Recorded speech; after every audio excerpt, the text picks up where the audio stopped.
Mga ma'am! Mga ma'am, ano po masasabi nyo? Hi! Hello! Ano po masasabi nyo? May pasok pa kayo bukas. May pasok pa kayo bukas. Ano na po? Okay lang. Sagot po agad, ma'am. Ma'am! Ano ho? Tanga-tanga ho? Sagot po agad. May pasok pa kayo. Alauna na po. Gigising pa po kayo alas 5. Paano na? Paano na, ma'am? Okay lang po. Nagbabar pa kayo. Pag nalaman pa ng supervisor, paano na to? Ma'am, sagot po agad. Excuse me, pasok kami bukas. Sagot ko, ma'am. Pasok ko. Pasok ko, pasok. Okay po ba? Okay, okay, okay. Okay, ma'am. Okay. Kasi na po, ayaw na po niya uminom. Talaga po. Halata po, halata. Ayaw po, Wait lang! May pinagdadaanan po si Kati Bibe. Ganun po ba, ma'am? Ano po masasabi niyo doon?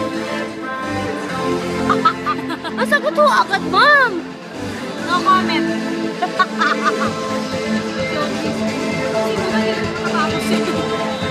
Kalahati lang yun.